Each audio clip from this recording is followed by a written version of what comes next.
아니, 선생님! 그게 말이 돼요? 며느리의 목소리였습니다.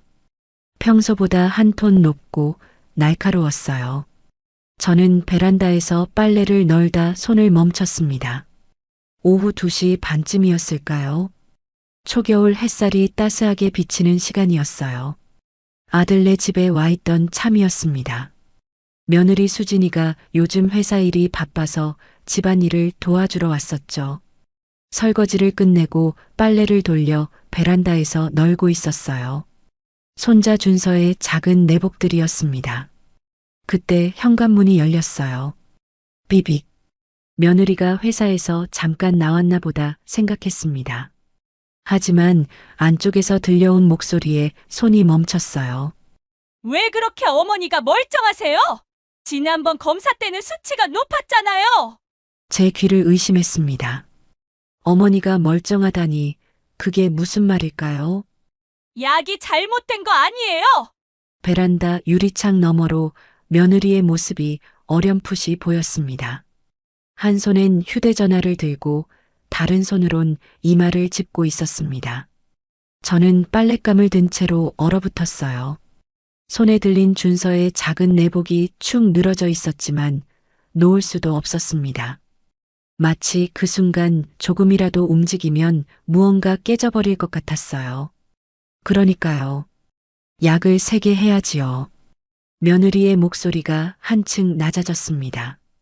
무언가를 모의하는 사람들이 쓰는 그런 톤이었어요. 저는 평생 그런 목소리를 딱 한 번 들어본 적이 있었습니다.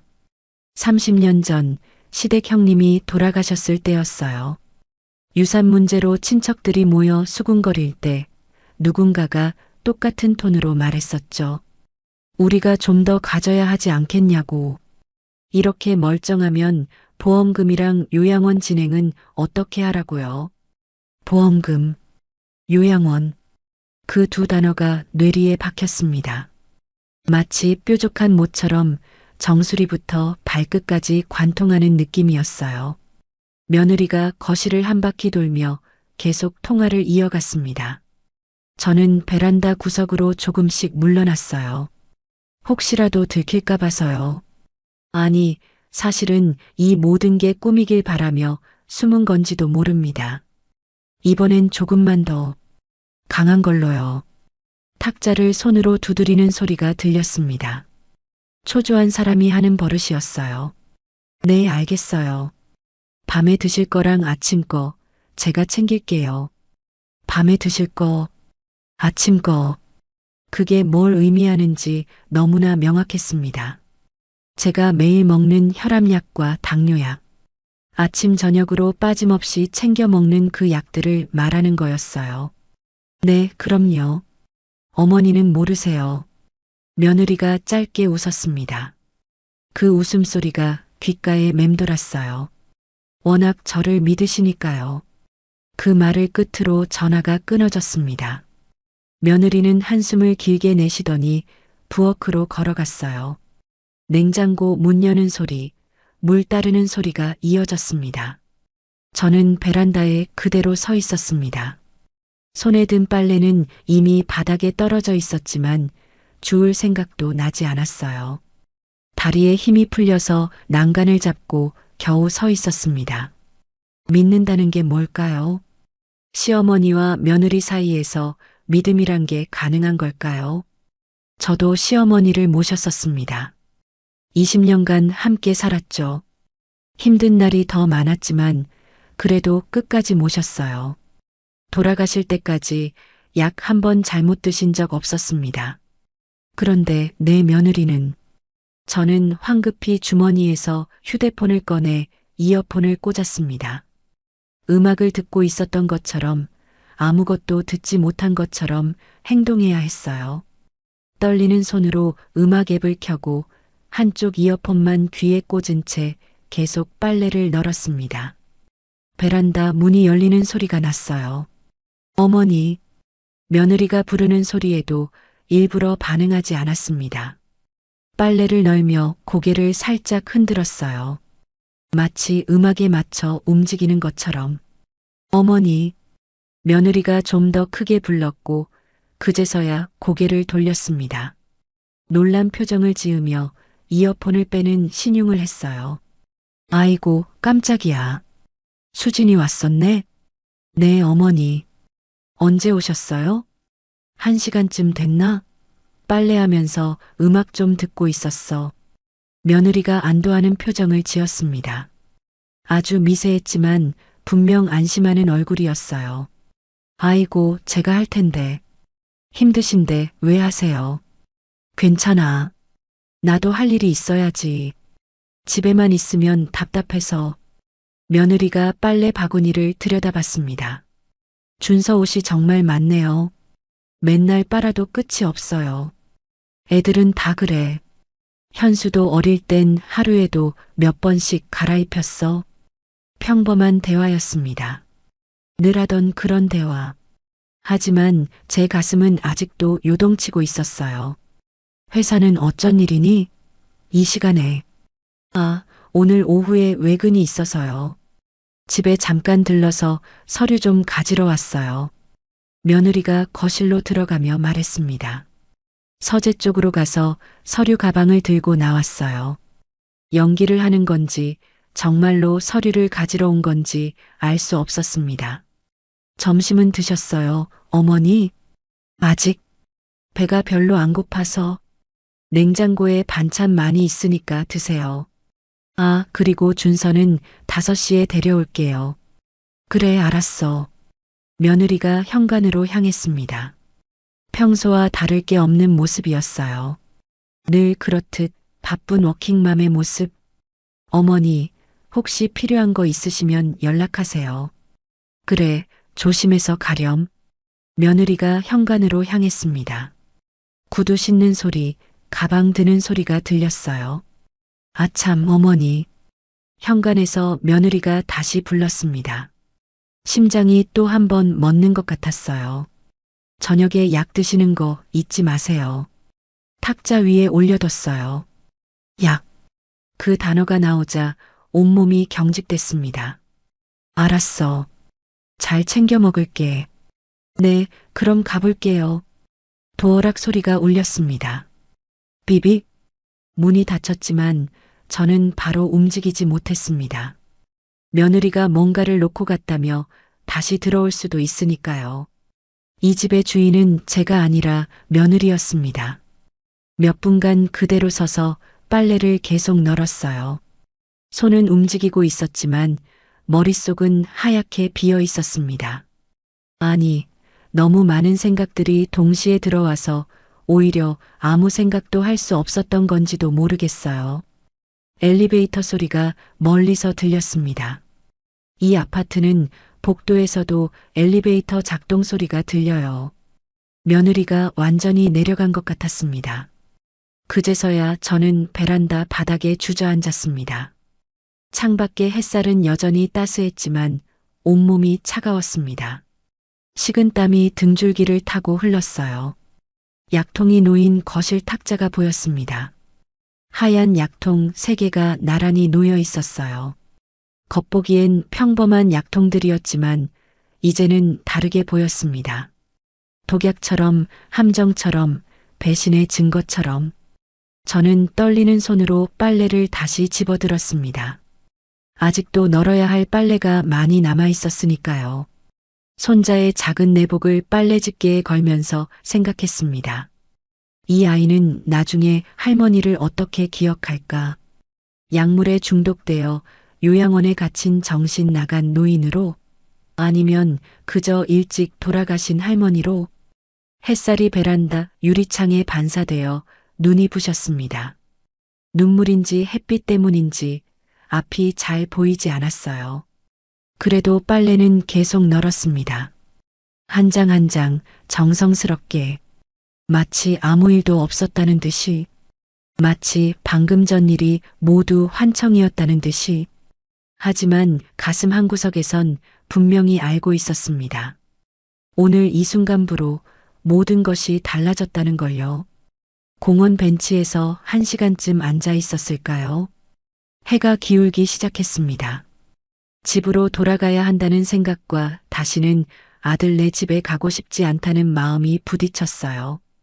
그러다 문득 며느리의 목소리가 다시 떠올랐습니다. 이렇게 멀쩡하면 보험금이나 요양원 진행은 어떻게 하라고요? 도대체 무슨 일이 있는 걸까? 수진이와 현수에게 무슨 문제가 있는 걸까? 휴대폰이 또 울렸습니다. 며느리였어요. 받지 않았습니다. 문자가 왔어요. 어머니, 준서 데리고 왔는데 어디 계세요? 걱정돼요. 준서, 그 아이를 생각하니 마음이 복잡했습니다. 돌아가야 하나 말아야 하나. 결국 택시를 불러 아들네 집으로 다시 갔습니다. 도망칠 수는 없었어요. 뭔가 알아내야 했으니까요. 아파트 복도에서 잠시 멈췄습니다. 문 앞에 놓인 택배 상자들이 눈에 들어왔어요. 대부분 반품 스티커가 붙어 있었습니다. 이상했어요. 새 물건을 사자마자 반품한다는 게. 현관문을 열고 들어가니 준서의 웃음소리가 들렸어요. 할머니다. 준서가 뛰어나왔습니다. 통통한 다리로 뒤뚱거리며 달려오는 모습이 너무 사랑스러웠어요. 우리 준서, 어린이집 잘 다녀왔어? 응. 할머니, 나 오늘 그림 그렸어. 며느리가 부엌에서 나왔습니다. 앞치마를 두르고 있었는데 얼굴이 피곤해 보였어요. 눈 밑에 다크서클이 짙게 내려앉아 있었습니다. 어머니, 어디 가셨었어요? 연락도 안 되고. 바람 좀 쐬고 왔어. 답답해서. 거실로 들어가면서 둘러봤습니다. 예전엔 없던 것들이 보였어요. 탁자 위에 쌓인 고지서들. 얼핏 보니 관리비, 전기료, 가스비. 빨간 글씨로 연체라고 적혀 있는 게 보였습니다. 며느리가 황급히 서류들을 치웠어요. 저녁 준비할게요. 드시고 가실 거죠? 주방으로 들어간 며느리를 따라갔습니다. 냉장고를 여는 순간 텅 빈 내부가 눈에 들어왔어요. 반찬통 몇 개와 우유, 달걀이 전부였습니다. 요즘 장을 못 봤네요. 너무 바빠서. 며느리가 변명하듯 말했지만 뭔가 다른 이유가 있는 것 같았어요. 저녁 준비를 도우면서 살펴보니 쌀통도 거의 비어 있었습니다. 이 집이 이렇게 살림이 없었던가? 작년 이맘때만 해도 냉장고가 꽉 차 있었는데. 식사 중에 현수가 들어왔습니다. 어머니 오셨네요. 아들 얼굴도 많이 수척해져 있었어요. 넥타이를 푸는 손이 떨렸습니다. 술 냄새가 났어요. 요즘 회사 일이 많니? 네. 좀 바빠요. 대답은 그렇게 했지만 눈을 피했습니다. 거짓말하는 아이의 눈이었어요. 어렸을 때부터 거짓말할 때면 저런 표정을 지었죠. 식사를 하는 동안 부부는 거의 대화가 없었습니다. 가끔 준서 얘기만 할 뿐 서로 눈도 잘 마주치지 않았어요. 그때 현수의 휴대폰이 울렸습니다. 화면을 보더니 표정이 굳었어요. 저 잠깐 전화 좀. 밖으로 나간 현수의 목소리가 베란다 너머로 들렸습니다. 네, 알겠습니다. 조금만 더 시간을 주시면. 네, 꼭 갚겠습니다. 빗독촉 전화였어요. 분명히. 며느리는 젓가락질을 멈추고 베란다를 바라봤습니다. 입술을 깨물고 있었어요. 수진아, 무슨 일 있니? 아니에요, 어머니. 별일 없어요. 하지만 며느리의 손이 떨리고 있었습니다. 현수가 들어왔을 때 이마에 땀이 맺혀 있었어요. 누구 전화였니? 회사 동료예요. 내일 회의 준비 때문에. 또 거짓말. 이 집에 도대체 무슨 일이 일어나고 있는 걸까요? 식사 후 거실에서 준서와 놀아주고 있을 때 부부가 안방에서 소곤거리는 소리가 들렸습니다. 이번 달은 어떻게 하지? 카드라도 돌려막아야지. 어떻게 해? 한도가 거의 다 찼잖아. 그럼 어떻게? 다른 방법이 있어? 목소리가 점점 높아지다가 갑자기 조용해졌어요. 아마 제가 있는 걸 의식한 것 같았습니다. 준서를 재우러 들어간 며느리를 따라 방으로 갔어요. 아이 옷을 갈아입히는데 작년에 입던 옷을 또 입히고 있었습니다. 준서 옷이 작아진 것 같은데 아직 괜찮아요. 애들은 금방 크니까 큰 거 사면 낭비예요. 낭비. 예전엔 그런 말하는 며느리가 아니었는데 밤 10시쯤 집으로 가려고 일어섰습니다. 현수가 현관까지 배웅 나왔어요. 어머니, 혹시 돈 좀 있으세요? 왜? 너희 돈 필요하니? 아니에요. 그냥 어머니 병원비나 약값이 많이 나오실까봐. 병원비, 약값, 또 그 얘기였어요. 집으로 돌아오는 택시 안에서 생각했습니다. 분명 큰 빚이 있는 것 같은데 얼마나 되는 걸까? 그리고 왜 나한테는 말을 못하는 걸까? 집에 도착해서 거실 서랍장을 열었어요. 통장과 보험 증서들이 있었습니다. 노후자금 전부였죠. 그때 휴대폰에 문자가 왔습니다. 모르는 번호였어요. 박순자 고객님, 미납금 574만 원 즉시 납부 바랍니다. 제 이름이 적혀 있었지만 저는 대출을 한 적이 없어요. 그런데 왜 제 번호로? 새벽 2시 잠이 오지 않아 물을 마시러 일어났습니다. 그때 또 문자가 왔어요. 이번엔 다른 번호. 긴급. 현수님 보증건 관련 연락 바람. 현수 보증? 설마 아들이 누군가의 보증을 섰단 말인가? 아니면 누가 아들 이름으로? 창밖을 봤습니다. 아파트 불빛들이 하나둘 꺼져 있었어요. 평화로운 밤. 하지만 우리 가족에겐 폭풍 전야 같은 시간이었습니다.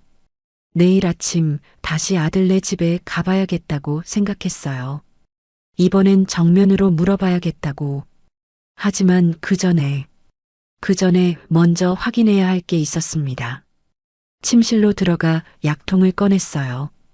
평소 먹던 혈압약과 당뇨약. 겉보기엔 멀쩡해 보였지만 정말 이게 내가 알던 그 약이 맞는 걸까? 불안한 마음에 약 하나를 꺼내 자세히 들여다봤습니다.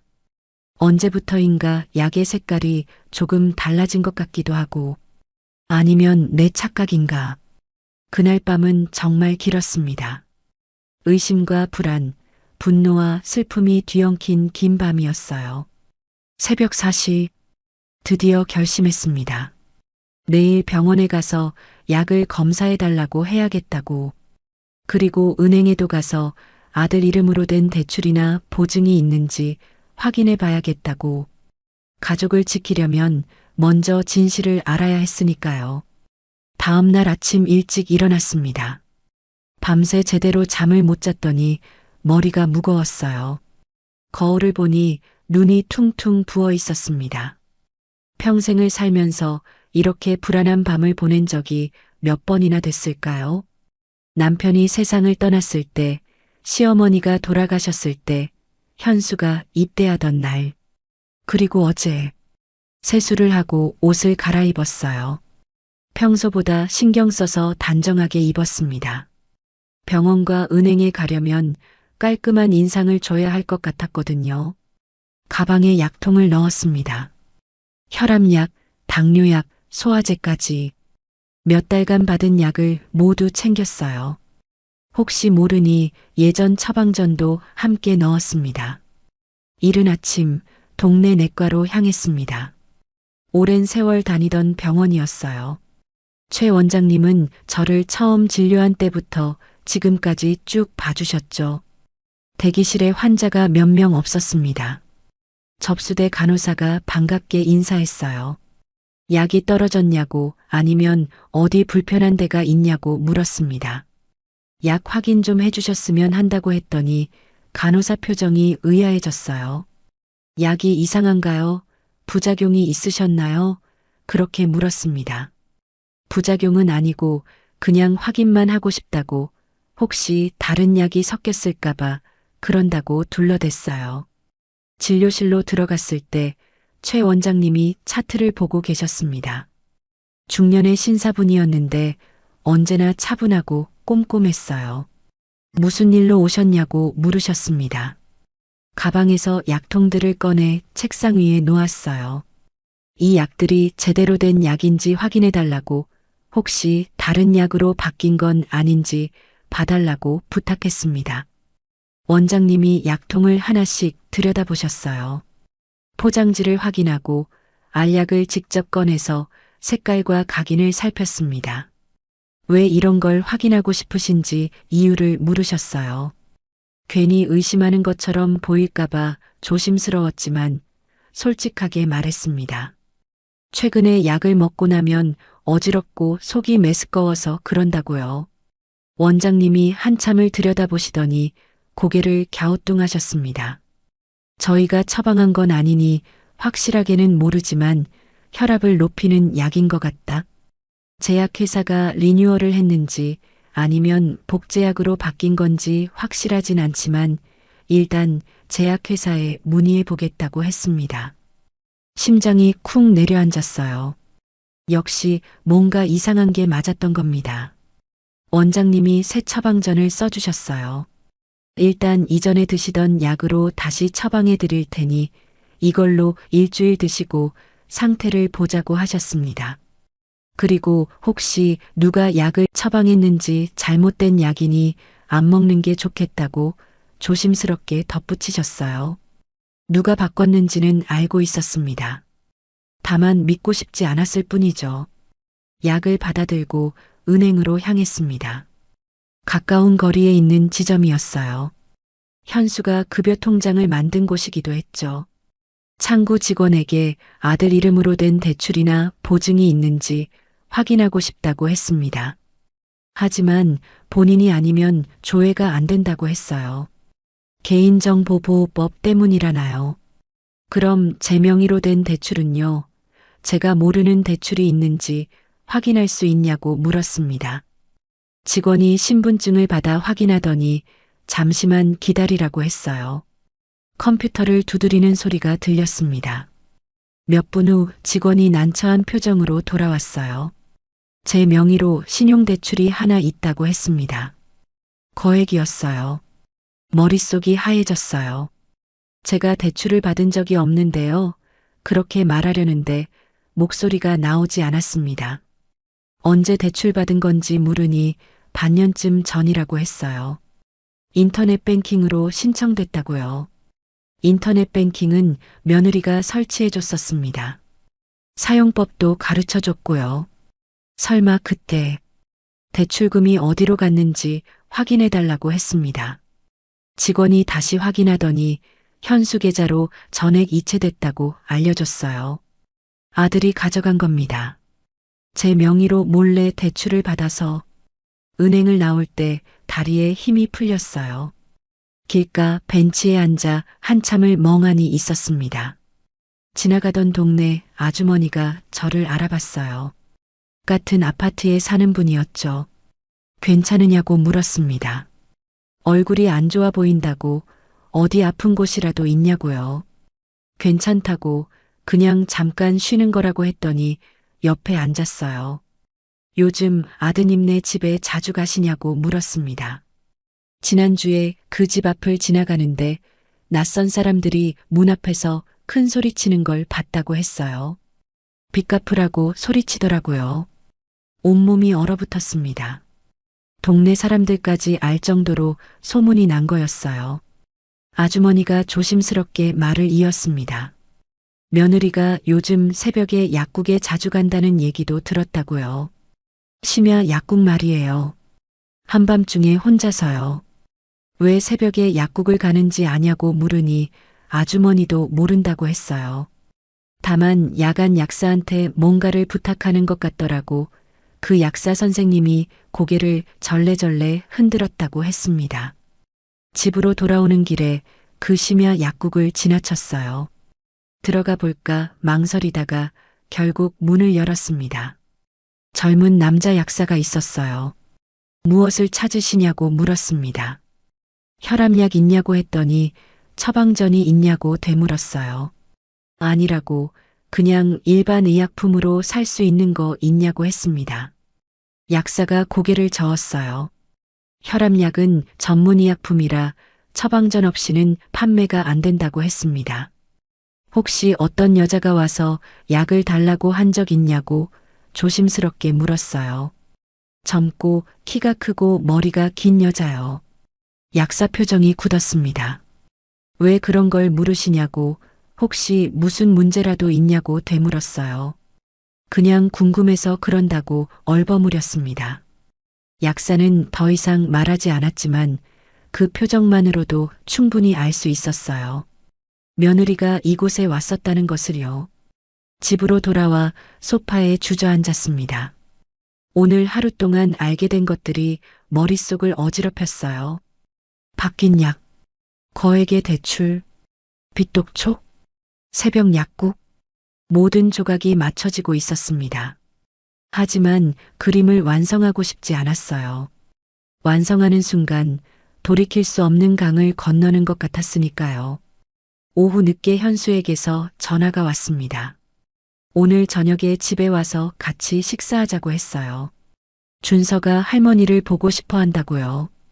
가겠다고 대답했습니다. 가서 직접 물어봐야 할 것 같았어요. 거액 대출권을요. 저녁 무렵에 아들네 집 문을 열었습니다. 준서가 뛰어나와 안겼어요. 할머니 할머니 부르는 아이의 목소리가 너무 맑고 순수했습니다. 며느리가 주방에서 요리하고 있었어요. 오늘따라 성의껏 차린 것 같았습니다. 잡채, 불고기, 생선구이까지. 현수는 거실에서 넥타이를 풀고 있었어요. 어머니 오셨냐고 인사했지만 눈을 제대로 마주치지 못했습니다. 식탁에 앉았을 때도 분위기가 묘했어요. 부부 모두 지나치게 밝은 척했습니다. 무언가를 숨기려는 사람들의 표정이었죠. 식사 중에 현수가 물었습니다. 요즘 건강은 어떠신지, 약은 잘 드시는지, 병원은 정기적으로 가시는지, 다 잘 챙기고 있다고 대답했어요. 그리고 슬쩍 물었습니다. 너희는 요즘 어떠니? 무슨 어려운 일 없니? 부부가 동시에 고개를 저었어요. 없다고, 별일 없다고, 회사도 잘 다니고 준서도 건강하다고 했습니다. 거짓말이었어요. 둘 다 알고 있었죠. 제가 뭔가를 알아챘다는 걸요. 식사 후 설거지를 도우려고 부엌으로 갔습니다. 며느리와 단둘이 있게 됐어요. 물을 틀어놓고 낮은 목소리로 물었습니다. 혹시 내 명의로 대출받은 거 아니냐고요. 며느리 손이 멈췄어요. 접시를 잡은 손이 떨렸습니다. 모른다고 했어요. 그런 적 없다고, 어머니가 무슨 오해를 하시는 거 아니냐고 되물었습니다. 하지만 목소리가 떨리고 있었어요. 거짓말하는 게 분명했죠. 더 이상 묻지 않았습니다. 어차피 인정하지 않을 게 뻔했으니까요. 집으로 돌아오는 택시 안에서 결심했습니다. 이제 혼자서는 안 되겠다고, 누군가의 도움이 필요하다고, 내일 주민센터에 가서 사회복지사를 만나봐야겠다고 생각했어요. 노인학대 상담을 받을 수 있을 거라고 들었거든요. 그리고 경찰서도 가봐야 할 것 같았습니다. 분명의 도용이랑 약물 조작은 분명 범죄니까요. 하지만 신고하는 순간 아들과 며느리는 범죄자가 됩니다. 준서는 아빠 엄마를 잃게 되고요. 그래도 해야 할까요? 해야 하는 걸까요? 창밖으로 아파트 불빛들이 스쳐 지나갔어요. 저마다의 집에서 저마다의 삶을 살아가는 사람들. 겉으로는 평화로워 보이지만 그 안에 어떤 비밀이 숨어 있을지 아무도 모르죠. 우리 집도 그랬어요. 겉으로는 멀쩡한 집. 하지만 안에선 며느리가 시어머니를 죽이려 하고 있었습니다. 집에 도착해서 약통을 꺼냈어요. 오늘 새로 받은 약이었습니다. 원장님이 제대로 된 약이라고 확인해 준 것들이요. 하지만 먹기가 두려웠어요. 이제 모든 약이 의심스러웠습니다. 결국 약을 먹지 않고 침대에 누웠어요. 혈압이 오르면 어쩌나 걱정됐지만 독약일지도 모르는 걸 먹을 수는 없었죠. 천장을 바라보며 생각했습니다. 이제 결정해야 했어요. 순순히 당할 것인가 아니면 맞설 것인가. 가족을 지킬 것인가 아니면 나 자신을 지킬 것인가. 그 답은 이미 정해져 있었습니다. 다만 인정하기가 두려웠을 뿐이었죠. 그날 이후 뭔가 달라졌습니다. 제가 달라진 건지 아니면 세상이 달라 보이기 시작한 건지 알 수 없었어요. 며칠 뒤 아들네 집에서 연락이 왔습니다. 주말에 같이 외식하자고요. 오랜만에 가족끼리 모이자고 했습니다. 식당은 아들이 정했어요. 집 근처 한정식집이었습니다. 예전에 몇 번 가본 곳이었죠. 토요일 저녁 식당에 도착하니 이미 자리를 잡고 있었어요. 준서가 유아용 의자에 앉아 있었고 부부는 나란히 앉아 메뉴판을 보고 있었습니다. 준서가 저를 보자마자 환하게 웃었어요. 할머니라고 부르며 팔을 벌렸습니다. 안아주니 아이 냄새가 났어요. 우유와 비누 냄새가 섞인. 자리에 앉았습니다. 현수가 물을 따라줬어요. 요즘 어떠시냐고, 건강은 괜찮으시냐고 물었습니다. 괜찮다고 대답했어요. 그저 그렇게 살고 있다고요. 며느리는 준서 앞에 놓인 물컵을 치우느라 바빴습니다. 아이가 엎지를까봐 조심하는 모습이었어요. 음식이 나왔습니다. 전복죽, 갈비찜, 생선구이, 나물들이 상을 가득 채웠어요. 정성스럽게 차려진 밥상이었습니다. 식사를 시작했는데 이상하게 조용했어요. 예전 같았으면 이런저런 이야기가 오갔을 텐데 젓가락 부딪는 소리만 들렸습니다. 현수가 먼저 입을 열었습니다. 요즘 회사 일이 많다고 승진 준비 중이라고 했어요. 그랬구나. 힘내라고 말했습니다. 며느리도 거들었어요. 자기도 새 프로젝트에 투입됐다고 바쁘지만 보람 있다고요. 다들 잘 되고 있다는 얘기였습니다. 하지만 그 말들이 진짜로 들리지 않았어요.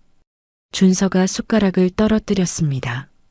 바닥에 딸그랑 소리를 내며 구르는 소리가 유난히 크게 들렸어요. 며느리가 황급히 새 숟가락을 달라고 했고 직원이 가져다 줬습니다. 그 짧은 순간 부부가 눈을 마주쳤어요. 무언가를 확인하는 듯한 눈빛이었습니다. 식사가 끝날 무렵 현수가 물었습니다. 어머니, 혹시 요즘 어지럽거나 그런 거 없으세요? 왜 그러냐고 되물었더니 그냥 걱정돼서 그렇다고 했어요. 며느리가 덧붙였습니다. 나이 드시면 갑자기 쓰러지실 수도 있다고 조심하셔야 한다고요. 알겠다고 조심하겠다고 했습니다. 그 말이 왜 그렇게 불편하게 느껴졌을까요? 걱정이라기보다는 뭔가 다른 의도가 있는 것 같았어요. 계산을 하고 나오는데 현수가 제 팔을 잡아줬습니다. 조심하시라고, 천천히 가시라고요. 평소라면 고마워했을 겁니다. 하지만 지금은 그 손길이 낯설었어요. 주차장까지 함께 걸었습니다. 준서를 카시트에 앉히는 며느리를 보면서 생각했어요. 저 사람이 정말 그런 일을 할 수 있을까? 헤어지기 전 현수가 말했습니다. 다음 주에 또 연락드릴게요. 자주 뵐게요. 자주 보자는 말이 왜 위협처럼 들렸을까요? 집으로 돌아오는 택시 안에서 창밖을 봤습니다. 거리에 불빛들이 켜지고 있었어요. 저녁 시간이었습니다. 다음 주 화요일 며느리한테서 전화가 왔어요. 백화점에 같이 가자고 했습니다. 옷 좀 사드리고 싶다고요. 거절할 이유가 없었습니다. 오히려 며느리의 행동을 관찰할 기회였죠.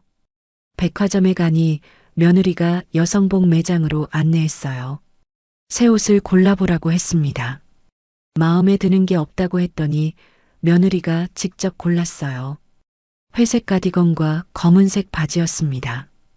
입어보라고 해서 탈의실에 들어갔어요.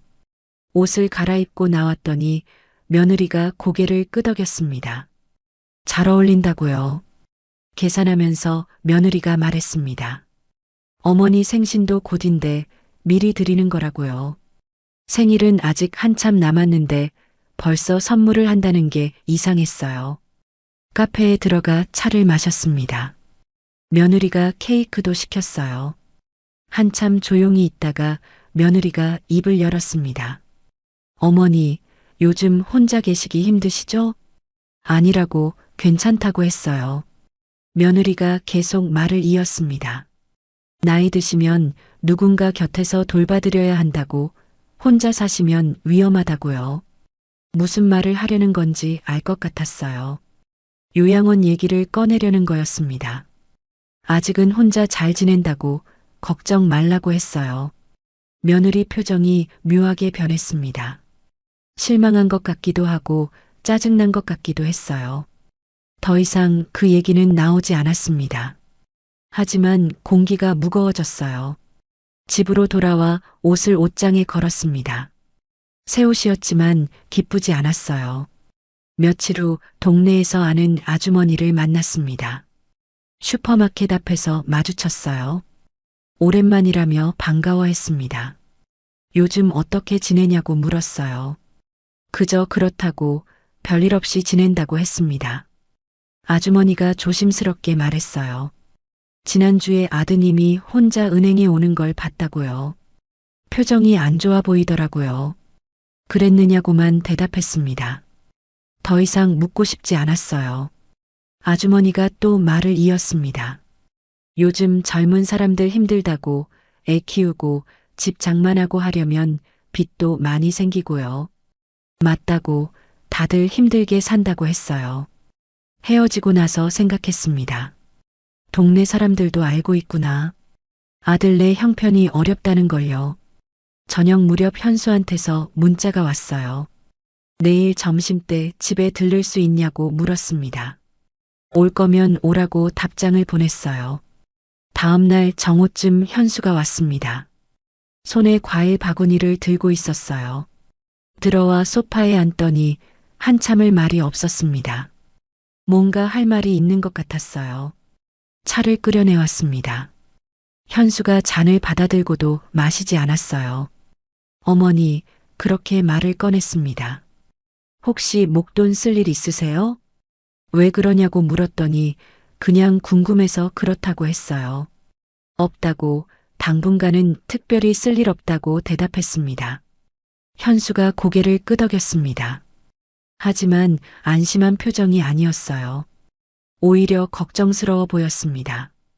한참 후에 다시 말했어요. 어머니 통장이나 보험 같은 거 혹시 정리해 두셨어요?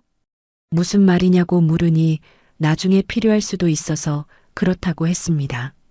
왜 갑자기 그런 걸 물어보냐고 되물었더니 아무것도 아니라고, 그냥 미리 준비해 두시면 좋을 것 같아서 그렇다고 했어요. 알겠다고 대답했지만 찝찝했습니다. 왜 통장과 보험 얘기를 하는 걸까요? 현수가 일어서며 말했습니다. 그럼 다음에 또 올게요. 건강 잘 챙기세요. 문을 닫고 혼자 서 있었어요. 방금 무슨 일이 있었던 걸까요? 아들이 제 재산을 확인하러 온 거였습니다. 저녁 때 혼자 식사를 하면서 생각했어요. 예전 같지 않다고. 뭔가 크게 어긋나고 있다고요. 밤에 전화벨이 울렸습니다. 며느리였어요.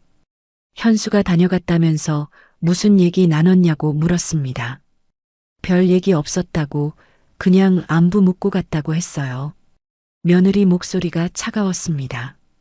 혹시 이상한 거 없으셨냐고, 요즘 어머니가 평소와 다르신 것 같다고 했어요. 무슨 소리냐고 되묻자 아무것도 아니라고, 그냥 걱정돼서 그렇다고 했습니다. 전화를 끊고 앉아 있었어요. 감시받고 있다는 느낌이 들었습니다. 주말에 준서를 봐달라는 연락이 왔습니다. 부부가 둘 다 급한 일이 있다고요. 아들네 집에 갔더니 준서 혼자 있었어요. 부부는 이미 나간 후였습니다. 준서와 함께 시간을 보냈어요. 블록을 쌓고 그림책을 읽어줬습니다. 점심때가 되어 냉장고를 열었는데 텅 비어 있었어요. 김치 한 통과 우유만 있었습니다. 근처 슈퍼에 가서 재료를 사왔어요. 준서에게 밥을 해주고 싶었거든요. 된장찌개를 끓이고 계란말이를 했습니다. 준서가 맛있게 먹었어요. 설거지를 하다가 서랍을 열게 됐습니다. 고지서들이 가득 쌓여 있었어요. 빨간색으로 연체라고 적힌 게 여러 장 보였습니다. 닫으려다가 멈췄어요. 그 중 하나를 봤습니다. 정기료 고지서였는데 석 달치가 밀려 있었습니다. 다른 서랍을 열었습니다. 병원 영수증들이 있었어요. 제 이름으로 된 거였습니다. 병원 이름을 보니 제가 가본 적 없는 곳이었어요. 영수증에 적힌 날짜에 저는 집에 있었습니다. 손이 떨렸어요. 누군가 제 이름으로 병원을 다닌 거였습니다. 서랍을 닫았습니다. 더 이상 볼 수 없었어요. 오후 늦게 부부가 돌아왔습니다. 며느리가 고맙다고 인사했어요. 냉장고에 반찬 좀 만들어뒀다고 했더니 괜한 일 하셨다고 안 그러셔도 된다고 했습니다. 집으로 돌아오는 길에 계속 생각했어요. 가짜 영수증, 밀린 고지서, 빈 냉장고, 모든 게 이상했습니다. 그날 밤 잠을 이룰 수 없었어요. 천장을 보며 누워 있었습니다. 이제는 확실히 알았습니다. 뭔가 심각한 일이 벌어지고 있다는 걸요. 더 이상 모른 척할 수 없었어요. 내일부터 제대로 알아봐야겠다고 결심했습니다. 어떻게 해야 할지는 아직 몰랐지만 가만히 있을 수는 없었으니까요. 더 이상 기다릴 수 없었습니다. 그날 아침 일찍 집을 나서기 전 경찰서에 전화를 걸었어요. 신고는 아니고 상담이라고 했습니다. 상황을 설명했어요. 며느리가 제 명의를 도용했고 약을 바꿔치기한 정황이 있다고요. 지금부터 아들네 집에 가서 직접 따져볼 건데 혹시 제가 위험할 수도 있다고 말했습니다. 담당 경찰관이 물었습니다. 혼자 가시는 거냐고 위험하면 같이 가겠다고요. 아니라고 일단 혼자 가보겠다고 했어요. 다만 1시간 후에 제가 전화를 안 하면 출동해달라고 부탁했습니다. 주소를 알려줬어요. 경찰관이 알겠다고 조심하시라고 당부했습니다. 전화를 끊고 핸드백을 챙겼어요. 은행 서류와 가짜 병원 영수증 사본을 넣었습니다. 그리고 휴대폰을 확인했어요. 배터리도 충분했고 녹음 기능도 작동했습니다. 택시를 타고 아들네 아파트로 향했습니다. 손이 떨렸지만 돌아갈 수 없었어요. 오전 10시쯤 도착했습니다. 며느리가 출근하기 전 시간이었어요. 엘리베이터 안에서 휴대폰을 꺼냈습니다. 녹음 버튼을 눌렀어요. 주머니에 넣었습니다. 마이크가 위를 향하도록요. 초인종을 눌렀습니다. 한참 후에 문이 열렸어요. 어머니, 왜 연락도 없이? 며느리가 놀란 표정으로 서 있었습니다. 들어가도 되겠니? 아, 네. 들어오세요. 거실로 들어갔습니다. 출근 준비 중이었는지 가방이 소파 위에 놓여 있었어요. 앉으세요. 차 한 잔 드릴게요. 차는 됐어. 앉아. 제 목소리가 평소와 달랐습니다. 며느리도 느꼈는지 표정이 굳었어요. 무슨 일이세요? 핸드백에서 서류를 꺼냈습니다. 탁자 위에 펼쳐놓았어요. 이거 봐. 며느리가 다가와 서류를 내려다봤습니다. 얼굴이 하얗게 변했어요. 이게 뭔데요? 내 명의로 된 대출이야. 내가 받은 적 없는 돈. 며느리가 입술을 깨물었습니다. 수진아, 이거 내가 한 거지? 저는 대답해. 내가 내 명의로 대출받은 거 맞지? 침묵이 흘렀습니다. 길고 무거운 침묵이었어요. 죄송해요. 그 말에 가슴이 무너졌습니다. 사실이었던 거예요. 왜? 돈이 필요했어요. 돈이 필요하면 나한테 말을 했어야지. 왜 내 등 뒤에서 이런 짓을 해? 말씀드려도 안 주실 것 같아서요. 그 말에 화가 치밀었어요. 안 주실 것 같아서? 그래서 도둑질한 거야? 도둑질이 아니에요. 며느리가 처음으로 목소리를 높였습니다. 도둑질 아니면 뭐야? 남의 명에 몰래 쓴 게 도둑질 아니고 뭐야? 갚으려고 했어요. 정말 갚으려고 했다고요. 언제? 어떻게? 며느리가 대답하지 못했습니다. 또 다른 서류를 꺼냈어요.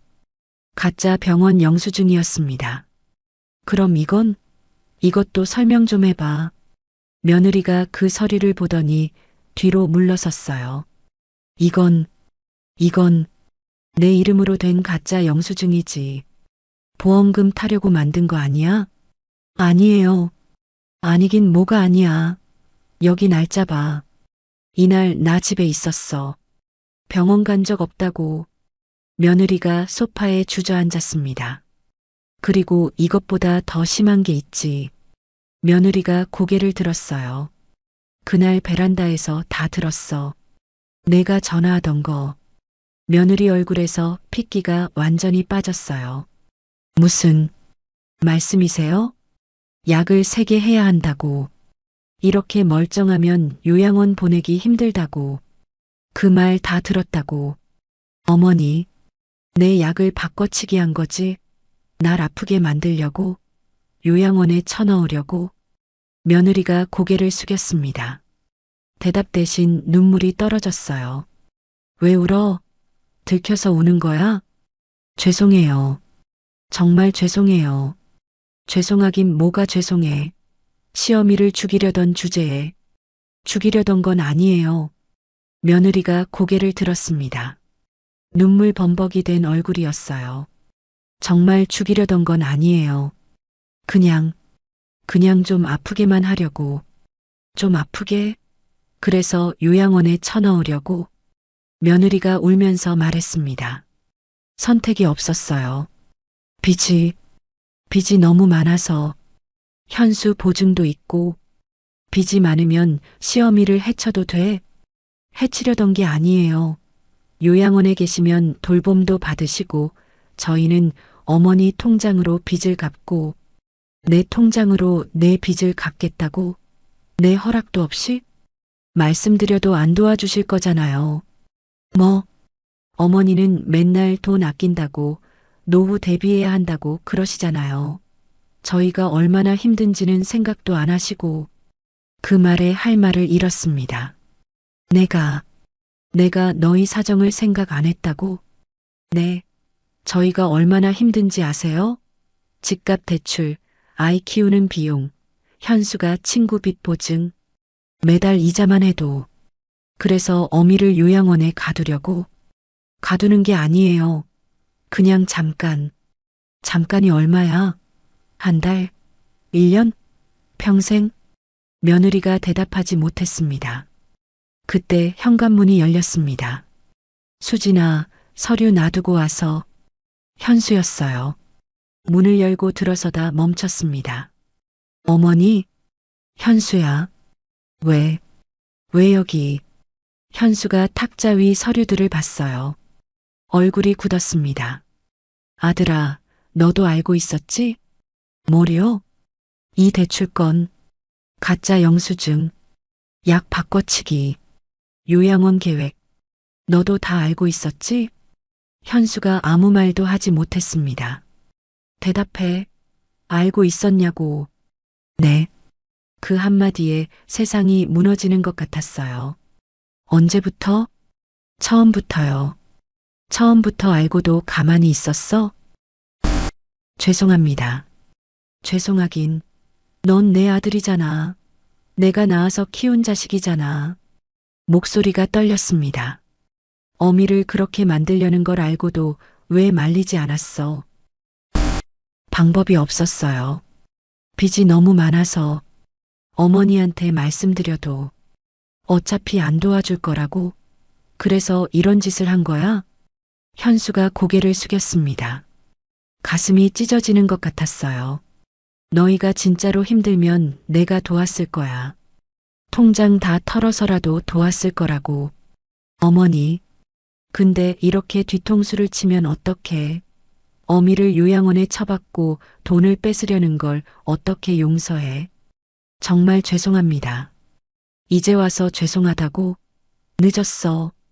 한참을 서 있다가 가방을 집어들었어요. 이제 나갈 거야. 며느리가 벌떡 일어났습니다. 어디 가시려고요? 그건 내 맘이지. 경찰서 가시려고요? 대답하지 않았습니다. 사실 아직 완전히 결정한 건 아니었어요. 어머니, 며느리가 제 앞을 막아섰습니다. 비켜. 어떻게 하실 건데요? 정말 신고하실 거예요? 모르겠다. 아직 생각 중이야. 그 말이 잘못이었습니다. 현수와 며느리가 눈빛을 교환했어요. 그리고 확실하게 앞을 막아섰습니다. 생각하실 시간 드릴게요. 일단 앉으세요. 뭐? 나가시면 안 돼요. 일단 우리 얘기 좀 들으세요. 비키라니까? 밀치려 했지만 현수가 제 팔을 잡았어요. 힘이 셌습니다. 이게 뭐 하는 짓이야? 어머니, 일단 진정하세요. 진정하긴. 지금 나 감금하는 거야? 며느리가 현관문 앞에 섰습니다. 완전히 막아선 거예요. 잠깐만요. 제발 얘기 좀. 들을 거 없어. 당장 비켜. 현수가 제 가방을 빼앗으려 했어요. 이것부터 좀. 손 치워. 가방을 빼앗기지 않으려고 안간힘을 썼습니다. 하지만 힘이 달렸어요. 현수가 가방을 빼앗아 갔습니다. 서류들이 들어있는 가방이었어요. 돌려줘. 일단 진정하시고. 진정하라고? 지금 나를 가두고 가방까지 빼앗았잖아. 며느리가 울면서 말했습니다. 어머니, 제발. 우리도 살고 싶어요. 준서도 있고. 제발 신고는 하지 마세요. 그래서 나를 감금해? 이게 사람이 할 짓이야? 어머니가 나가시면 저희는 다 끝나요. 너희가 끝나는 게 아니야. 이미 끝났어. 제발, 제발이요. 며느리가 무릎을 꿇었어요. 바닥에 엎드려 빌었습니다. 살려주세요. 준서 때문에라도. 준서는 내가 키울 거야. 안 돼요. 며느리가 소리를 질렀어요. 내 아이를 뺏어갈 순 없어요. 절대로. 그럼 처음부터 이런 짓을 하지 말았어야지. 현수가 저와 현관문 사이를 완전히 막았습니다. 어머니, 나가실 수 없어요. 뭐? 적어도 지금은. 일단 생각할 시간을 주세요. 이게 감금이잖아. 감금이 아니에요. 그냥 뭐? 나를 가두고 가방 빼앗고 문 막아선 게 감금 아니고 뭐야? 그때였습니다. 띵동. 초인종 소리가 울렸어요. 세 사람 모두 얼어붙었습니다. 띵동, 띵동. 계속 울렸어요. 현수가 인터폰 화면을 봤습니다. 얼굴이 하얗게 질렸어요. 경찰. 뭐? 며느리가 비명을 질렀어요. 경찰이요? 왜 경찰이? 저는 침착하게 말했습니다. 오기 전에 경찰한테 연락했어. 1시간 후에 내가 전화 안 하면 출동하라고. 현수가 제 쪽을 돌아봤어요. 어머니가. 띵동, 띵동. 초인종이 계속 울렸습니다. 경찰입니다. 문 열어주세요. 밖에서 목소리가 들렸어요. 며느리가 주저앉았습니다. 바닥에 털썩 앉아 울기 시작했어요. 끝났어. 다 끝났어. 현수는 멍하니 문만 쳐다봤습니다. 신고 접수된 주소가 맞습니다. 문 열어주세요. 문을 두드리는 소리가 거세졌어요. 현수야. 제가 불렀습니다. 문 열어. 어머니. 안 열면 경찰이 강제로 열 거야. 그럼 더 나빠져. 현수가 떨리는 손으로 문을 열었어요. 2명의 경찰관이 들어왔습니다. 남자 경찰관과 여자 경찰관이었어요. 고객님, 괜찮으신가요? 제가 아침에 통화했던 경찰관이었습니다. 네, 이제 괜찮습니다. 경찰관이 거실을 둘러봤어요. 울고 있는 며느리, 멍하니 서 있는 현수, 그리고 탁자 위에 서류들이 보였습니다. 무슨 일이신지 설명해 주시겠어요? 제 가방을 되찾았습니다. 현수가 놓아줬어요. 이 사람들이 저를 감금했습니다. 감금이요? 네. 나가려는데 문을 막고 가방도 빼앗았어요. 경찰관이 현수를 봤습니다. 사실인가요? 현수가 대답하지 못했어요. 그리고 이것도 있습니다. 핸드백에서 휴대폰을 꺼냈어요. 처음부터 녹음했어요. 명예 도용 자백, 보험 사기, 요양원 계획, 약 바꿔치기. 다 녹음돼 있습니다. 경찰관이 휴대폰을 받아들었어요.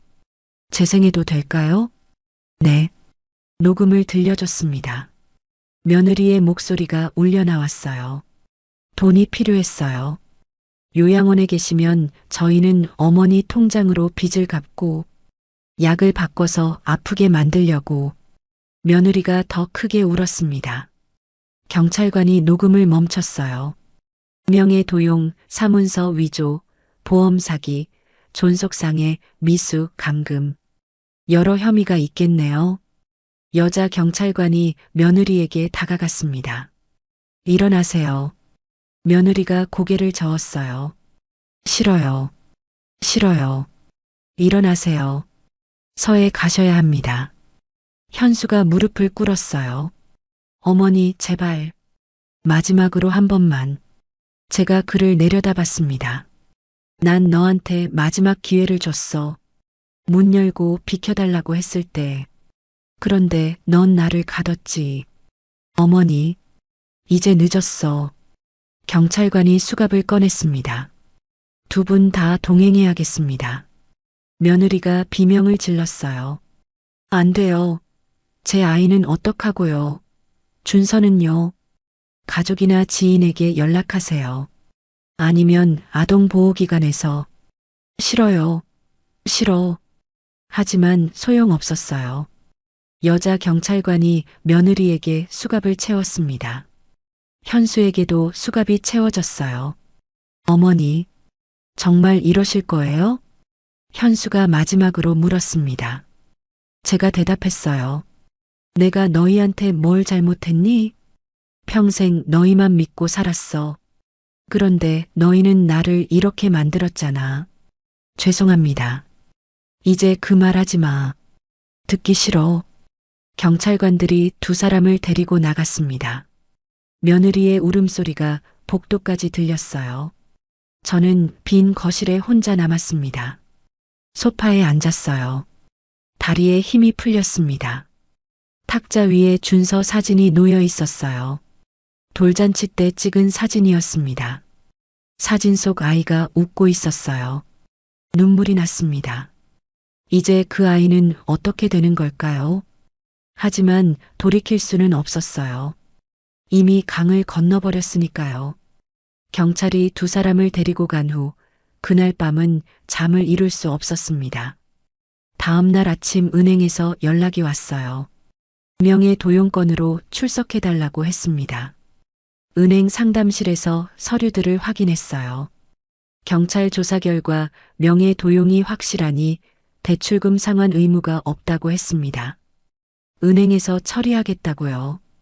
일주일 후엔 준서를 데려왔어요. 아동보호기관에서요. 아이는 울고 있었지만 제 품에 안겨 집으로 왔습니다. 작은 방에 침대를 들이고 장난감을 사줬어요. 밤마다 엄마를 찾아 우는 아이를 달래는 게 힘들었지만 그래도 해야 했습니다. 한 달쯤 지나자 검찰청에서 본격적인 연락이 왔어요. 재판 준비를 해야 한다고요. 변호사 사무실로 갔습니다. 국선 변호사였어요. 젊은 여자 변호사였는데 서류를 꼼꼼히 살피더군요. 어머님, 증거가 아주 확실합니다. 녹음 파일, 은행 거래 내역, 가짜 영수증, 감금 현장까지. 이 정도면 유죄는 확실해요. 형량은 얼마나 나올까요?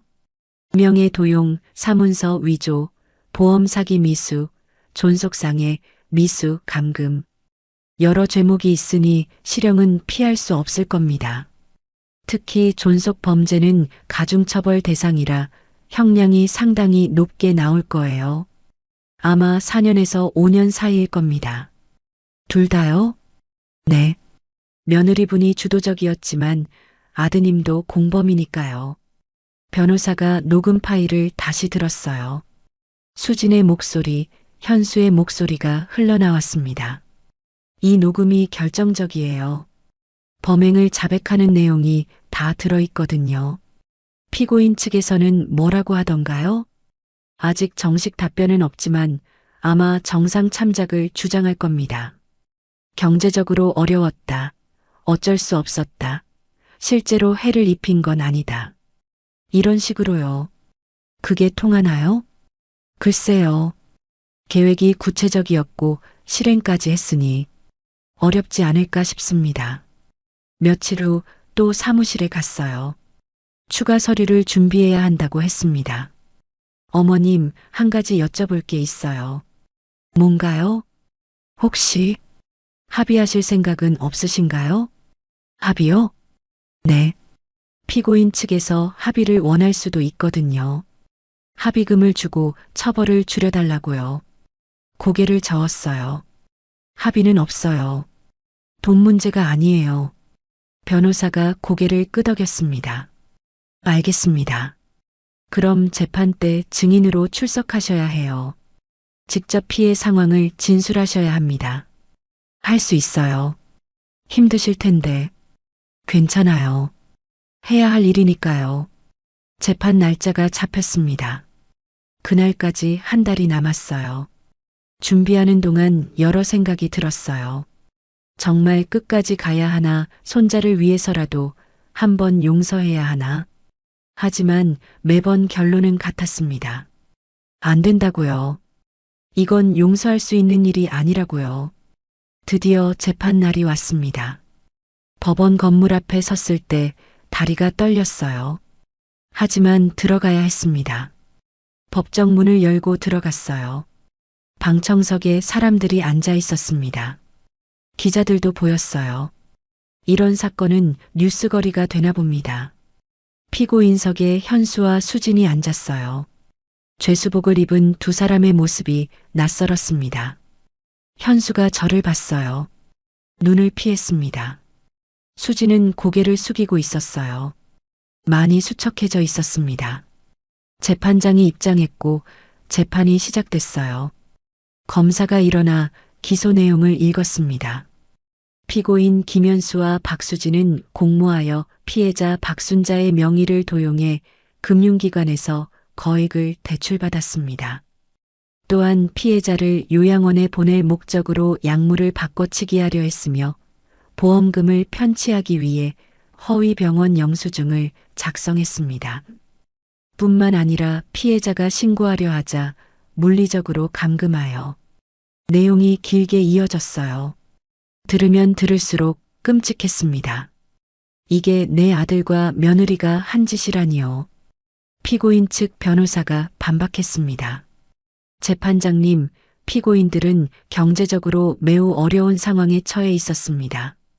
빚독촉에 시달리고 생계가 막막한 상황에서 어쩔 수 없는 선택을. 검사가 끼어들었어요. 어쩔 수 없는 선택이라고요? 자신의 어머니를 해치려 한 게 어쩔 수 없는 선택입니까? 실제로 해를 입힌 건 아닙니다. 계획 단계에서 계획했고 실행했습니다. 약을 바꿨고 가짜 영수증을 만들었고 감금까지 했습니다. 변호사가 입을 다물었어요. 재판장이 증거 자료를 검토했습니다. 녹음 파일이 재생됐어요. 수진의 목소리가 법정에 울려 퍼졌습니다. 약을 3개 해야지요. 이렇게 멀쩡하면 보험금이나 요양원 진행은 어떻게 하라고요?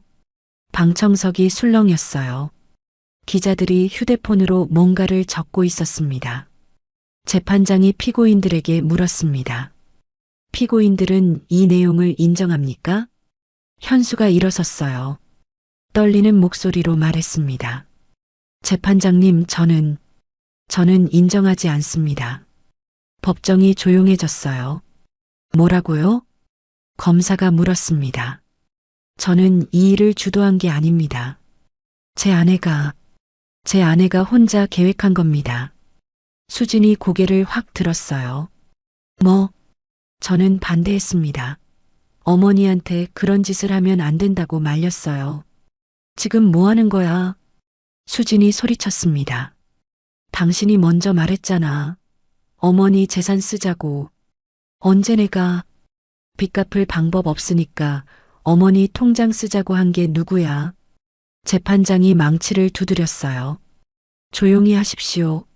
하지만 두 사람은 멈추지 않았습니다. 당신이 시켰잖아.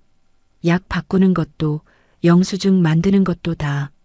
내가 언제 증거 있어? 증거? 지금 와서 증거 타령이야? 우리 집에서 매일 밤 같이 계획 세웠잖아. 그건 내가 계획한 거고 나는 그냥 뭐 찬성했잖아. 돈 나오면 빚 갚는다고 좋아했잖아. 검사가 끼어들었어요. 피고인들 서로 책임을 전가하는 겁니까? 현수가 검사를 봤어요. 책임 전가가 아닙니다. 사실을 말하는 겁니다. 제 아내가 주도했어요. 저는 피해자나 마찬가지입니다. 피해자? 수진이 비웃었어요. 당신이 피해자? 웃기지 마. 누가 도박으로 빚을 만들었는데. 그 말에 법정이 또 술렁였습니다. 도박이라니요? 재판장이 물었어요. 수진이 눈물을 흘리며 말했습니다. 재판장님, 이 사람이 도박으로 빚을 만들었어요. 그게 시작이었어요. 입 닥쳐. 현수가 소리쳤지만 수진은 계속했습니다. 카지노에서 돈 날리고 불법 도박장에서 또 날리고 억 단위로 빚을 만들었어요. 거짓말하지 마. 거짓말? 증거 다 있어. 카드 명세서, 대부업체 독촉 문자 다 남아있다고. 변호사가 수진을 말렸어요. 피고인 진정하십시오. 진정하라고요? 이 사람 때문에 내가 이렇게 됐는데요. 수진이 울부짖었습니다. 처음엔 사업 자금이라고 했어요. 친구 보증만 섰다고. 그런데 알고 보니 도박 빚이었어요. 집까지 날아갈 뻔했다고요. 현수가 얼굴을 붉혔어요. 그건 사업이었어. 투자였다고. 투자? 불법 도박이 무슨 투자야. 그때는 딸 수 있을 것 같았어. 조금만 더 하면. 조금만 더? 그 말을 몇 번이나 들었는데. 재판장이 다시 망치를 두드렸어요. 피고인들, 법정 모독입니다. 조용히 하지 않으면 퇴정시키겠습니다. 법정 경위들이 다가왔어요. 수진이 주저앉으며 울었습니다. 다 당신 때문이야. 다 당신 때문에 내 인생이 망했어. 현수도 주저앉았어요. 내 잘못이라고? 너도 동의했잖아. 어머니 재산 쓰는 거. 동의가 아니라 어쩔 수 없었던 거야. 당신이 만든 빚 때문에. 두 사람이 바닥에 앉아 서로를 비난했습니다. 저는 방청석에서 그 모습을 지켜봤어요. 저 사람들이 내 아들과 며느리 맞나 싶었습니다. 끝까지 서로 탓만 하고 있었어요. 재판장이 잠시 휴정을 선언했어요. 피고인들을 진정시켜야 한다고요. 복도로 나왔습니다. 변호사가 다가왔어요. 어머님 괜찮으세요? 네. 피고인들이 저렇게 싸우는 건 처음 봅니다. 서로 책임을 떠넘기려는 거예요. 보이네요. 저러면 형량이 오히려 늘어날 수도 있어요. 반성하지 않는다고 판단될 테니까요. 1시간 후 재판이 다시 시작됐어요. 검사가 추가 조사 결과를 발표했습니다. 피고인 김현수는 지난 3년간 불법 도박으로 상당한 빚을 만들었습니다. 카지노 출입 기록, 불법 도박 사이트 거래 내역이 모두 확인됐습니다. 서류들이 제출됐어요. 피고인 박수진은 처음엔 반대했으나 점차 적극적으로 범행에 가담했습니다. 병원 영수증 위조, 약 구입 내역 등이 모두 피고인 박수진 명의로 되어 있습니다. 수진이 고개를 떨궜어요. 두 피고인 모두 책임이 있습니다. 도박으로 빚을 만든 것도 범행을 계획하고 실행한 것도 모두 공범입니다. 재판장이 말했습니다. 피고인들 마지막으로 할 말 있습니까? 현수가 일어섰어요. 저를 봤습니다. 어머니, 정말 죄송합니다. 제가 잘못했습니다. 이제 와서 하는 말이었어요. 수진도 일어났습니다. 어머님, 용서해 주세요. 제가 미쳤었어요. 준서만은 잘 부탁드립니다. 재판장이 선고 날짜를 정했습니다. 한 달 후였어요. 법정을 나왔습니다. 기자들이 몰려들었지만 무시하고 걸었어요. 한 달이 지났습니다. 선고 공판 날이었어요. 다시 법정에 섰습니다. 재판장이 판결문을 읽었어요. 피고인 김현수, 징역 5년. 피고인 박수진, 징역 4년. 실형이었어요. 도박으로 빚을 만들고 그 빚을 갚기 위해 존속을 해하려 한 것은 용서받을 수 없는 범죄입니다. 특히 존속에 대한 범죄는 가중처벌 대상이며 두 피고인 모두 끝까지 반성하지 않고 서로에게 책임을 전가했으므로 형을 감경할 이유가 전혀 없습니다. 망치가 내려쳤어요. 이상 선고를 마칩니다. 끝났습니다. 법정을 나왔어요. 하늘이 맑았습니다. 그날 밤 집에서 혼자 앉아 있었어요. 끝났구나. 이제 정말 끝났구나. 하지만 마음 한구석이 무거웠습니다. 며칠이 지났어요. 일상으로 돌아가야 했습니다. 준서를 돌보고 밥을 하고 빨래를 하고 그런데 자꾸 생각이 났어요. 현수가 마지막으로 저를 보던 눈빛이요. 결심했습니다. 한번 가봐야겠다고요. 교도소 면회 신청을 했어요. 일주일 후 허가가 났습니다. 면회일 아침 일찍 일어나 준비했어요. 준서를 이웃집에 맡기고 버스를 탔습니다. 교도소까지 가는 길이 멀었어요. 2시간이 넘게 걸렸습니다. 버스 안에서 계속 생각했어요. 뭐라고 말해야 할까? 무슨 얼굴로 봐야 할까? 교도소가 보였습니다. 높은 담장과 철조망이 보였어요. 버스에서 내려 정문으로 걸어갔습니다. 신분증을 보여주고 면회 신청서를 작성했어요. 대기실에서 기다렸습니다. 다른 사람들도 많았어요.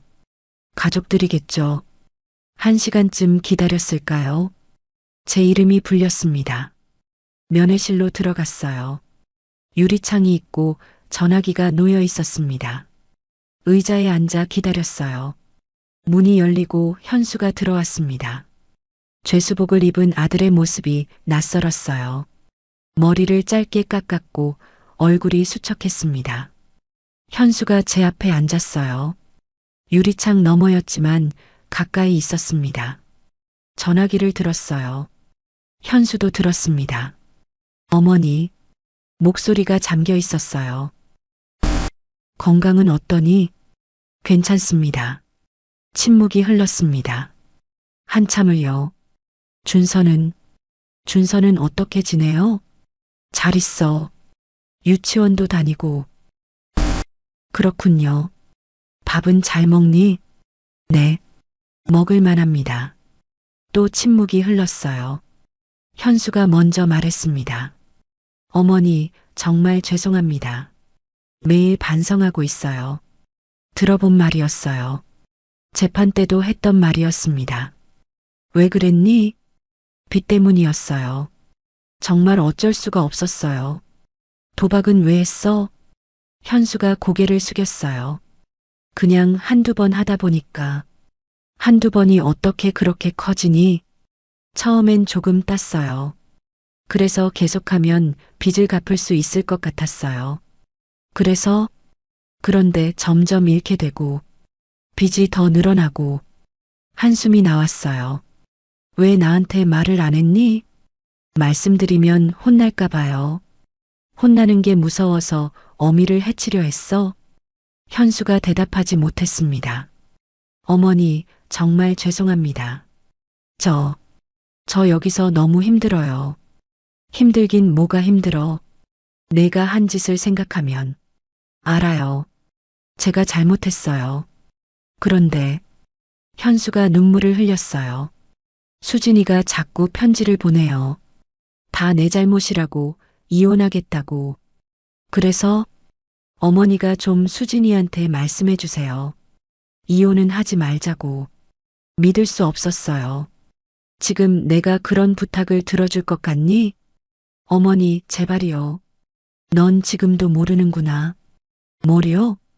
내가 뭘 잘못했는지. 현수가 멍하니 저를 봤어요. 도박한 것도, 나를 해치려 한 것도 잘못이지만 목소리가 떨렸습니다. 끝까지 남 탓만 한 게 진짜 잘못이야. 저는 남 탓 안 했어요. 재판 때 봤어. 수진이 잘못이라고, 수진이가 시켰다고 그랬잖아. 그건 지금도 그래. 수진이가 이혼하려 한다고, 어머니가 말려달라고. 현수가 입을 다물었어요. 넌 한 번도 제대로 반성한 적이 없어. 반성하고 있어요. 거짓말. 입으로만 미안하다고 하지. 진짜로 뭘 잘못했는지는 모르잖아. 알아요. 제가 도박해서 어머니를. 그것만이 아니야. 현수가 고개를 들었어요. 내가 평생 남 탓만 하며 살았다는 게 문제야. 학교 때도 회사 다닐 때도 결혼하고 나서도 항상 남 탓이었어. 이번에도 마찬가지야. 수진이 탓, 빚 탓, 상황 탓. 내 잘못은 하나도 없는 것처럼 말하더라. 현수가 울기 시작했어요. 어머니, 그럼 저 어떡해요? 저 이제 어떻게 살아요? 그 모습을 보니 한심했어요. 넌 변하지 않을 거야. 어머니, 이 안에서 5년 있어봐. 그동안 생각 좀 해. 어머니, 제발. 탄원서라도 써주세요. 형량 줄여달라고. 전화기를 내려놓으려는데 현수가 유리창을 두드렸어요. 어머니, 제발. 저 이대로는 못 살아요. 그래. 넌 그렇게 살아. 어머니, 잘 있어. 전화기를 내려놓았습니다. 현수가 계속 유리창을 두드렸지만 돌아보지 않았어요. 일어나서 면회실 문을 열고 나왔습니다. 복도를 걸었어요. 뒤에서 현수의 목소리가 들렸지만 멈추지 않았습니다. 교도소 밖으로 나왔을 때 햇살이 따뜻했어요. 이상하게도 마음이 가벼웠습니다. 짐을 내려놓은 것 같았어요. 이제 정말 끝이구나. 완전히요. 버스 정류장으로 걸어갔어요. 봄바람이 불었습니다. 집으로 돌아가는 버스 안에서 창밖을 봤어요. 길가에 벚꽃이 피기 시작했습니다. 곧 만개하겠죠. 다음날 준서를 데리고 동네 공원에 나갔어요. 벚꽃이 활짝 피어 있었습니다. 준서가 꽃잎을 주우며 웃었어요. 할머니, 이거 봐. 예뻐. 그래, 예쁘다. 아이가 꽃잎을 제 손에 올려줬습니다. 할머니 줄게. 고마워, 준서야. 벤치에 앉아 아이가 노는 걸 지켜봤어요. 다른 아이들과 뛰어노는 모습이 밝았습니다. 바람이 불어 꽃잎들이 날렸어요. 준서가 꽃잎을 잡으려고 뛰어다녔습니다. 할머니, 날아가. 조심해. 천천히. 아이 웃음소리가 공원에 울렸어요. 그 소리를 들으며 생각했습니다. 이제는 괜찮을 거라고. 아들은 포기했지만 손자는 지킬 거라고요. 준서가 달려왔어요. 할머니, 배고파? 그래. 집 가서 밥 먹자. 응. 아이 손을 잡고 일어섰습니다. 함께 집으로 걸어갔어요. 집에 도착해서 저녁을 준비했어요. 준서가 좋아하는 계란말이를 했습니다. 식사 후 아이를 재우고 거실로 나왔어요. 베란다 창문을 열었습니다. 밤바람이 들어왔어요. 그날 그 초겨울 햇살이 비치던 베란다가 떠올랐습니다. 빨래를 널다가 들었던 그 통화. 모든 게 시작된 순간이었죠. 만약 그날 듣지 못했다면 어떻게 됐을까요? 창밖을 봤어요. 별들이 떠 있었습니다. 준서를 잘 키워야겠어요. 아빠처럼 남 탓하는 사람이 아니라 책임질 줄 아는 사람으로요. 그게 제가 할 수 있는 일이에요. 베란다 문을 닫았습니다. 겨울이 가고 봄이 왔지만 그날 베란다의 햇빛 냄새는 아직 사라지지 않았습니다.